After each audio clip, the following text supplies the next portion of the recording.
Gmail has a multitude of settings. Some of these have been covered in past tutorials. However, we'll look at some of the most important settings that you will probably want to look at. We have the settings wheel, which is located next to your Google Apps waffle, and then you can go to see all settings. Under general settings, this is some that you may want to look at and change. The first one is the maximum page of emails that you can see per page. And you can set how many emails you can see per page. I like to have the maximum amount so I can see as many emails as possible. Another really important setting is the undo send. This will give you an opportunity to undo a message that you've sent within a certain amount of time. I like to give myself 30 seconds. However, this will delay the email a little bit longer when you go to send it. Let me show you how this works. First, you do need to save your settings changes. Then when you compose an email,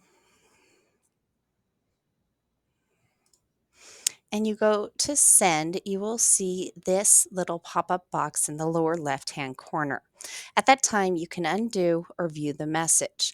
Now, if you go anywhere else on the page, you will lose this option. But you do have a chance to undo, fix anything, remember to put in those attachments that you may have forgotten. A lot of times, if you do mention there's an attachment in the email and there's nothing attached, Gmail will notify you of this. But oftentimes, I forget attachments.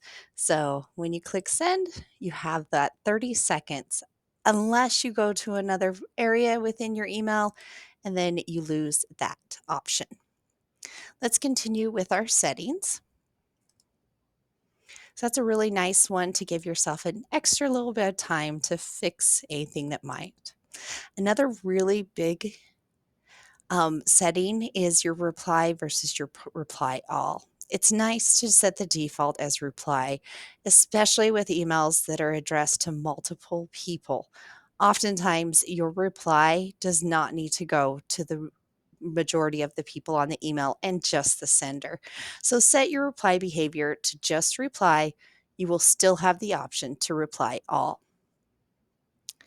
Another option is when you send, you will see the send and archive button in a reply, or you can hide this. I like to have that option. You can set up your default text styles. And then there is dynamic email content when available. This will allow you to be able to respond to maybe from Google Classroom, a comment or a message right there in email and not have to open it up. It's just available when that is been sent. You can turn on your grammar and spelling suggestions and autocorrect. Writing, excuse me, writing suggestions. This will begin to suggest how to finish a sentence or a word when it's turned on. You can turn on Smart Compose, and this will personalize your writing.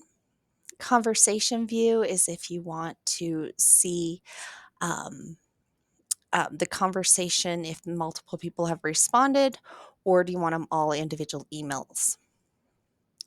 These are nudges. If an email asks you to follow up with it, or you haven't responded to someone's question, it'll give you a little nudge.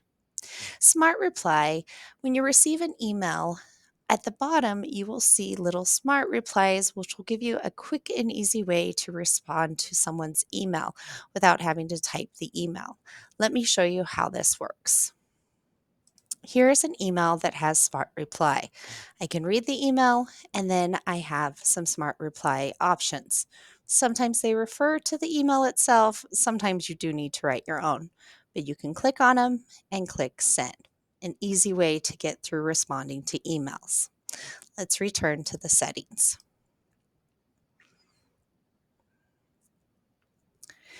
Next, we have The starred, you can add different amounts of stars and other icons to your stars. You can turn on or off email keyboard shortcuts, and you can set up your signature, which I talked about in the composing an email. You can create new email signature, and I suggest